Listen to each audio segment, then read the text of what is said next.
আর এখানে কিন্তু স্পষ্টভাবে লেখা আছে ওয়েলকাম টু মা কামাখ্যা।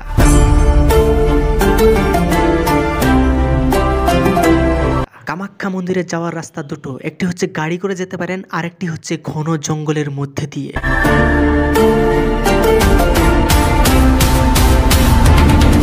হ্যালো বন্ধুরা, আপনারা সবাই কেমন আছেন? আশা করছি সবাই ভালো আছেন। তো আমি কিন্তু প্রতিদিনের মতো কিন্তু আর একটি নতুন ব্লগ ভিডিও নিয়ে আসলাম। অবশ্যই কিন্তু আজকের ব্লগটির মধ্যে মা কামাখ্যা টেম্পল, হ্যাঁ বন্ধুরা, ঐতিহাসিক মা কামাখ্যা মন্দিরে কিন্তু আমি ভিজিট করবো। সো ভিডিওটি সম্পূর্ণ দেখবেন।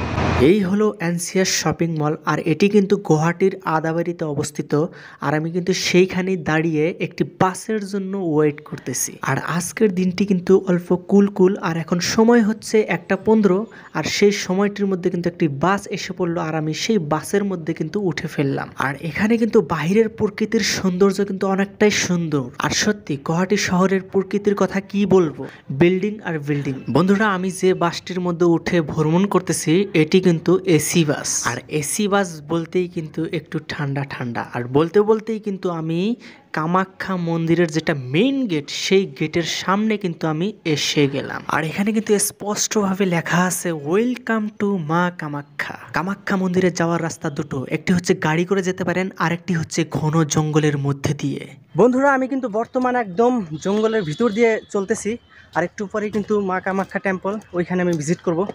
আর এখানে দেখতে পাচ্ছেন ঘন জঙ্গল, আর তার মাঝখানে কিন্তু আমি একলা একদম পুরা চলতে কিন্তু কি বলবো, অস্থির। বন্ধুরা, আমি কিন্তু ঘন জঙ্গলের মধ্যে দিয়ে চলতেছি। আপনারা যদি ভালোভাবে লক্ষ্য করেন, আমার চারিদিকে কিন্তু জঙ্গল আর জঙ্গল, আর তার মধ্যে দিয়েই আমি একলা চলতেছি। আর এখানে কিন্তু ভয় পাওয়ারও একটি বিষয় আছে, কারণটা হচ্ছে এইখানে কিন্তু মানুষ নেই। সত্যি জনবসতি কি বলবো, এখানে কিন্তু অনেকটাই পাতলা। আর এটা কিন্তু রোড, আর এই রোডের মধ্যে আপনারা যদি লক্ষ্য করেন, আমার পিছনে মানে পিছফালে কিন্তু একদম একের পর এক কিন্তু গাড়ি চলতেছে। কি বলবো, ভিউ পয়েন্ট মজার ভাই।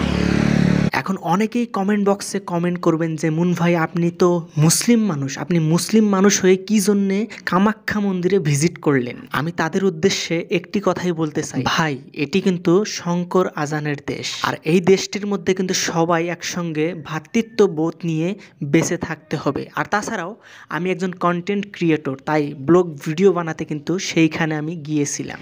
এখন মূল কথায় আসা যাক, কামাখ্যা মন্দির কখন নামকরণ করা হয়? পুরোনো কাহিনী অনুসারে শিব যখন সতীর মৃতদেহ নিয়ে বিশ্ব ব্রহ্মাণ্ডের ধ্বংসলীলায় মেতে উঠেছিলেন, তখন জগৎকে রক্ষা করতে বিষ্ণুর সুদর্শন চক্রের আঘাতে সতীর দেহ খণ্ড বিখণ্ড হয়ে যায়, পৃথিবীর বিভিন্ন স্থানে পড়ে। দেবীর সতীর খণ্ডিত দেহাংশ আসামের কামরূপ জেলায় গুয়াহাটি শহরের সন্নিকটে পড়ে, আর এই জেলাতেই প্রতিষ্ঠা করা হয় দেবী কামাখ্যার মন্দির। আর তখন থেকেই কিন্তু এই কামাখ্যা মন্দিরের নামকরণ করা হয়। আর এখানে তন্ত্র সাধনার কেন্দ্র হওয়ার বার্ষিক অম্বুবাচী মেলা অনুষ্ঠানে এখানে প্রচুর মানুষ আসেন। এছাড়া বার্ষিক মনসা পূজাও মহা সমারোহে আয়োজিত হয়। আর দুর্গাপূজা হলো এই কামাখ্যা মন্দিরের অন্যতম প্রধান উৎসব।